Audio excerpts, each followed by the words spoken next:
भी तपोनिष्ठ सभी संत महापुरुषों के चरणों में वंदन करता थका।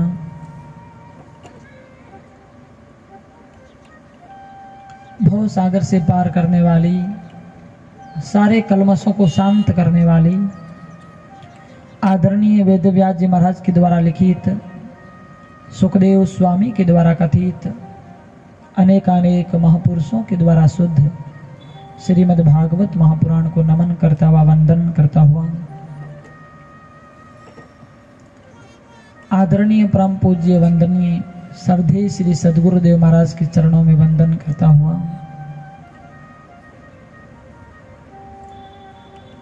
अटे उपस्थित आप सभी भगवत भक्तजन,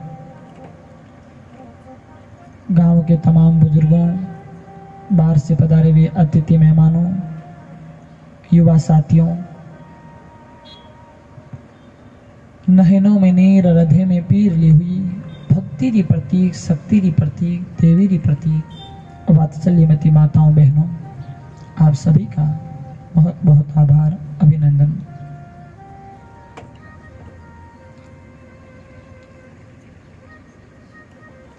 आइए आप और हम सभी लोग श्रीमद् भागवत महापुराण के छठे दिवस में प्रवेश करने जा रहे हैं।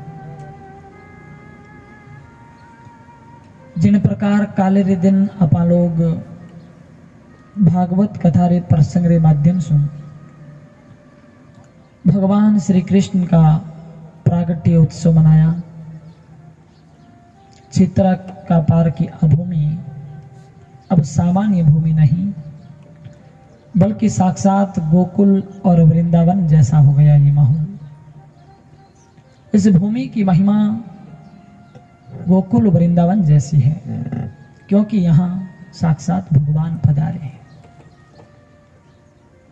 ऐसा भाव हम सबका होना चाहिए कि हम लोग केवल चित्र का पार में नहीं, बल्कि हम लोग गोकुल में बैठे हैं, क्योंकि कल भगवान पधारे थे। मानो तो गंगा है, नहीं तो बहता पानी है। भाव ही प्रदान है।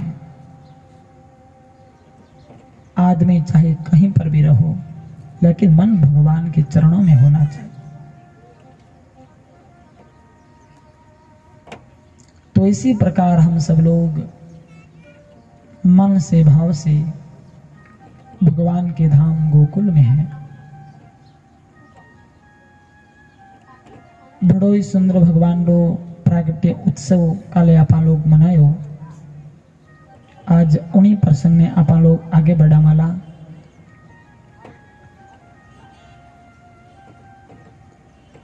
आज री कथारो प्रसंग भी बड़ो अद्भुत प्रसंग है, क्योंकि आज कृष्ण कन्हैया की लीला का वर्णन होगा। उस नटखट की लीला बड़ी अद्भुत रही साहब। तो ऐसा प्रसंग आज अपन लेंगे कथा में।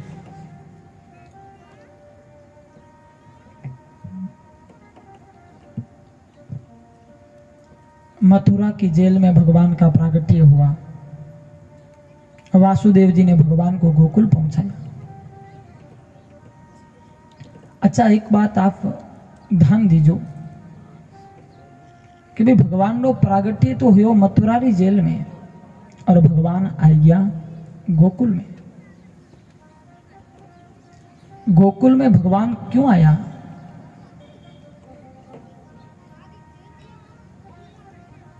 कुछ लोग कहते हैं कि इसका कारण तो यह रहा कि भगवान लीला कर रहे हैं तो मानव बनकर आए हैं, और उधर मथुरा में कंस से खतरा था। बोले कंस आ जाएगा मारने के लिए, तो हो सकता है कंस के डर के मारे भगवान गोकुल आए। अगर भगवान डर के मारे मथुरा छोड़ते तो गोकुल नहीं आते, और भी तो बहुत सारे नगर थे भाई। केवल गोकुल ही थोड़ी था मथुरा के पास, और भी तो बहुत सारे नगर थे ना। लेकिन भगवान गोकुल आए।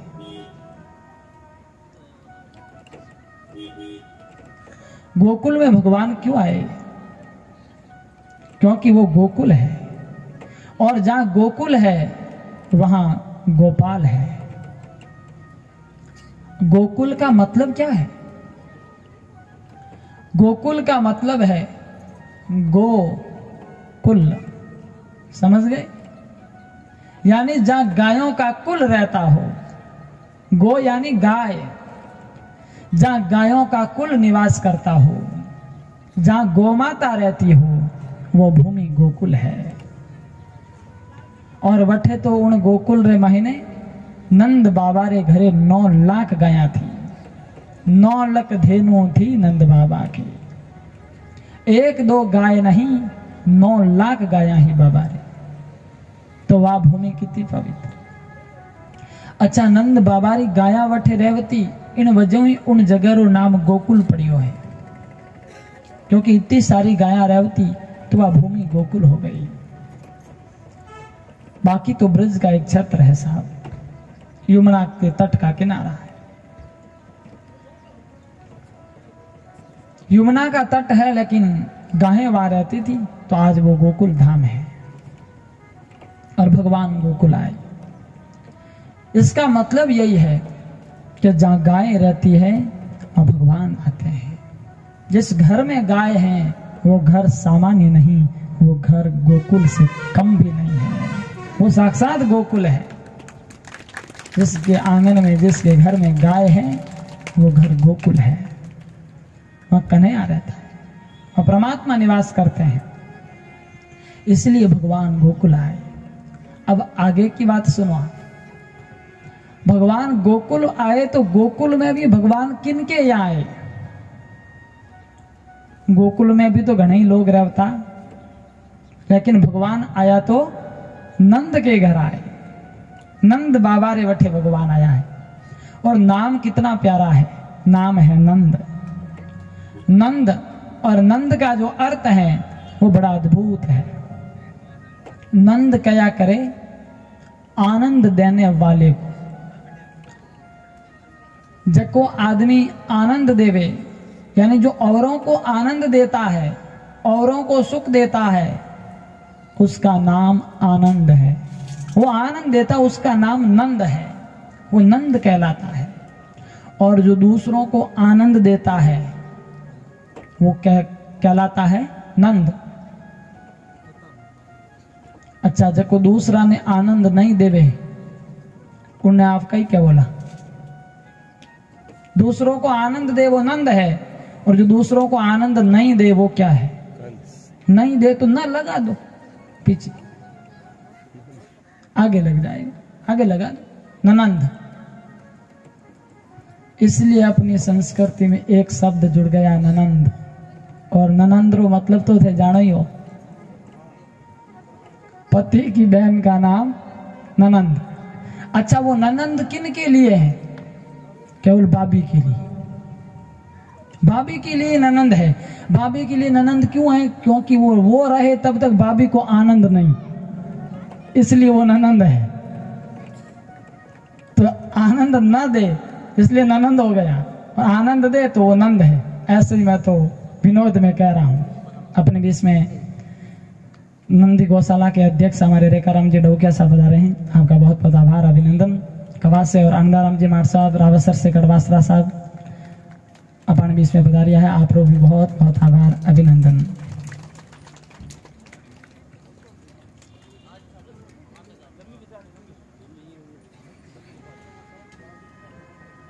तो मैं तो ऐसे ही कह रहा हूं। बाकी नंद का अर्थ है आनंद देने वाला, और जो दूसरों को आनंद देता है, जो दूसरों को आनंद देता है, उसके घर में आनंद आता है। यानी साक्षात भगवान पधार जाते हैं, खुद आनंद उनके आंगन में प्रकट हो जाता है। जो औरों को आनंद देता है उसके आंगन में आनंद प्रकट हो जाता है, और इसीलिए नंद के घर आनंद भयो। लाला नहीं, नंद के आनंद भया है, साक्षात आनंद प्रकट हो गया, क्योंकि भगवान आनंद के स्वरूप हैं। सच्चिदानंद रूपाय विश्वोत्पत्त्यादि हेतवे तह पत्रे विनाशाय श्री कृष्णाय वयम् नमः। सत्य चित्त और आनंद के स्वरूप हैं भगवान। तो साक्षात भगवान आ गए, साक्षात आनंद प्रकट हो गया। तो भाई औरों को आनंद हो, अपानी वजह से किन्हीं तकलीफ नहीं, सबको आनंद मिले, एड़ो जीवन अपानो बेणो चीजिए। अच्छा, नंद बाबा की जो पत्नी है ना, उसका क्या नाम है? नंद बाबा की पत्नी का नाम है यशोदा। और यशोदारो भी बड़ो प्यारो अर्थ है। यशोदा का अर्थ है दूसरों को यश देने वाला। जो दूसरों को यश देती है वो यशोदा कहलाती है, और जो दूसरों को यश दे उसको तो परम यश मिलता है, क्योंकि साक्षात भगवान उनकी गोद में खेलते हैं। वो परम पिता परमात्मा उनकी गोद में बालक बनकर के आ जाता है। इससे बढ़कर के तो और यश क्या होगा साहब। जो औरों को यश दे, औरों का मान सम्मान करे, औरों को जो कीर्ति प्रदान करे, उसको भगवान परम यश देते हैं। तो इस प्रकार भगवान गोकुल में आए, नंद यशोदा के आए। बड़ा आनंद हुआ सबको। ब्रजवासियों को मालूम पड़ा कि नंद बाबा रे लालो भयो है। आनंद आनंद सबको, पूरा ब्रज आनंदित हो चुका है। गोकुल के लोग तो नाचने लगे, खुशियां मनाने लगे। गोपियां आई, ग्वाल बाल आए, साधु संत ऋषि मुनि ब्राह्मण आए। अप्रत्यक्ष रूप से देवता पधारे। आनंद मनाया, सबने उत्सव मनाया और बधाइयां बांटने लगे। गोपियां कहने लगी, मैया यशोदा थारे लालो यो है, बधाई बांट रही। और माँ यशोदा के आंगन में बधाइयां बट रही है। ओ बाजे बाजे रे बधाई मैया तोरे अंगना, बाजे बाजे रे बधाई मैया तोरे अंगना, बाजे बाजे रे बधाई मैया तोरे अंगना, अरे बाजे रे बधाई मैया तोरे अंगना, बाजे बाजे रे बधाई मैया तोरे अंगना, बाजे रे बधाई मैया तोरे अंगना, तोरे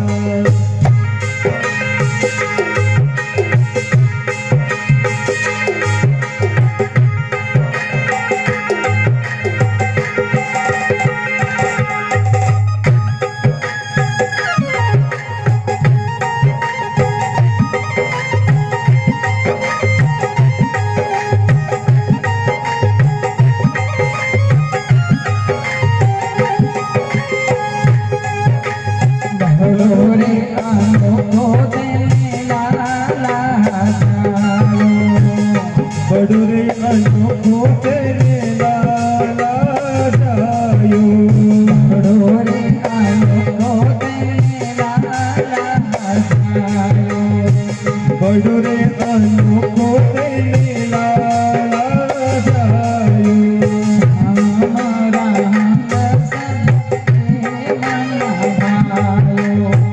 श्याम रंग सबके मन भायो,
बाजे बाजे रे बधाई मैया तोरे आंगना।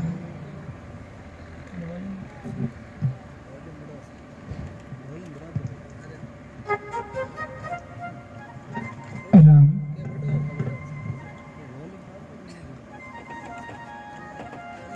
तो माँ यशोदा को सब कह रही है कि हे माँ थारे लालो भयो है तो बधाई दे।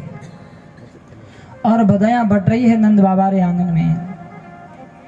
खूब नंद बाबा ने बधाइयां लुटाई, खूब धन दान किया, सबको बड़ा आनंद है। 6 महीना तक धूमधाम से नंद बाबा के आंगन में लाला का जन्मोत्सव मनता रहा।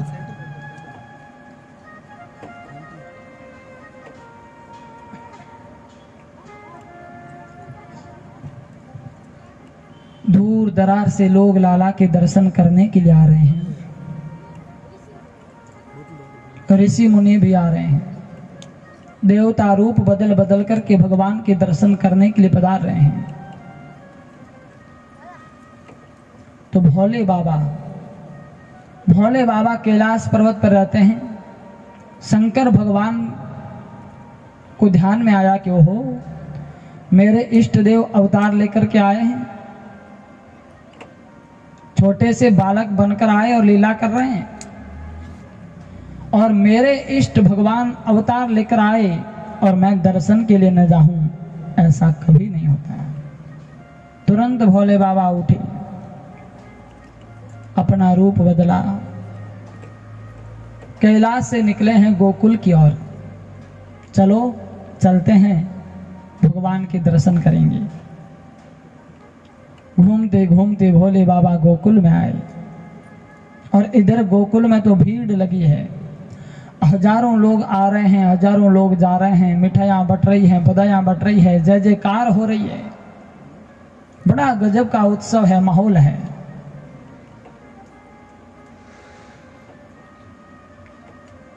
शंकर भगवान ने जब ये माहौल देखा तो भोले बाबा से रहा न गया, क्योंकि सब नाच रहे हैं ना। तो शंकर भगवान ने सबको नृत्य करते हुए देखा, सबको ठुमकी लगाते हुए देखा, तो भोले बाबा से रहा न गया। शंकर भगवान भी नाचने लगे और भोले बाबा भी बड़े आनंद के साथ में नृत्य करने लगे। नंद बाबा के द्वार पर शंकर भगवान नृत्य कर रहे हैं। इतने में एक गोपी की दृष्टि पड़ी। एक गोपी देखियो कि अरे ओ जो बाबो नाचे वो कोई विशेष है, क्योंकि इन्हों नाच अलग ही है भाई, लागे एडो का ठिकोर्स करियो है। तो गोपी ने धीरे से आकर के कहा, क्यों बाबा आप कहां से आए हो? क्योंकि दूर दराज से लोग आते थे तो सबका परिचय तो हो नहीं पाता, कौन कहां से आया भाई। तो आज इस गोपी ने बाबा से पूछा, बाबा आप कहां से आए हो? नंद बाबा कहो, गोपी मैं कैलाश से आया हूं। कैलाश? बोले हाँ कैलाश से आया हूं, बहुत दूर से आया हूं। अच्छा अच्छा, क्या नाम है बाबा आपका? शंकर भगवान देख क्यों रे, असली नाम बतावना में खतरो है, क्योंकि सारी पोल पट्टी खुल जावेला। शंकर भगवान ने कहा, गोपी मेरा नाम है सदाशिव जोशी। सदाशिव जोशी? ओहो आप जोशी जी हो? बोले हाँ। तो टीपना बीजा देखो हो? शंकर भगवान ने कहा, हाँ हाँ थोड़ा बहुत जानते हैं, लेकिन अभी साथ में तो लाइन बाग जानते जरूर। तो बाबा हाथ वगैरह? हाथ तो देख लो। शंकर भगवान ने कहा, क्यों? तो हाथरों किकर पूछे है, किन्हें हाथ देखना है? गोपी बोली, बाबा हमारे महारानी यशोदा के लाला हुआ है ना, छोटा सा लाला, तो आप लाला रो हाथ देखकर बताओ ना कि लाला का भाग्य कैसा होगा। लाला के भाग्य का कथन करना है, आप देखते हो तो जरा देखकर बता दो। शंकर भगवान मन में विचार करियो रे, जिनके दर्शन के लिए आए हैं उनका हाथ देखने का सौभाग्य मिल रहा है। शंकर भगवान देखियो यूं तो इन भीड़ रे मैंने नंबर आओ तो आवे, आवे न आवे ही आवे। कहीं था भाई अपन रूप भी जो देख और निकाल दे। शंकर भगवान ने देखा यह अवसर बहुत बढ़िया है, और तुरंत शंकर भगवान बोले, गोपी मेरा तो काम ही यही है, मैं हाथ देखने का ही काम करता हूं, स्पेशलिस्ट हूं, बस हाथ देखने का काम है मेरा, मैन धंधा ही यही है। अच्छा फिर तो बाबा बहुत बढ़िया, तो बाबा पधारो ना, हमारे लाला का हाथ देख लो। शंकर भगवान ने कहा, बिल्कुल मैं सब कुछ बता देता हूं, हाथ वाथ देख के भाग्य का कथन कर देता हूं, आगे का भविष्य बताता हूं। गोपी ने कहा, बाबा फिर तो बहुत बढ़िया है, आप यहाँ खड़े रहो, मैं जाऊं और महारानी यशोदा को बुला के लेके आऊं। यशोदा मैया अपने लाला को लेकर आएगी, आप उनका हाथ देख करके उनके भाग्य का कथन कर देना। शंकर भगवान ने कहा, चलो ठीक है जल्दी कर। अरे बोले, बाबा यूं गई यूं आई। गोपी गई और जाकर के माँ यशोदा से बोली, मैया ओ मैया। यशोदा ने कहा, हाँ गोपी बोल क्या बात है? अरे बोले, मैया क्या बताएं, बहुत सारे लोग दूर दरार से आते हैं, भीड़ लगी है अपने यहाँ गोकुल में, लेकिन एक बाबा आया है। यशोदा कहो, अरे बाबा री भीड़ लगी उड़ी है कि बाबा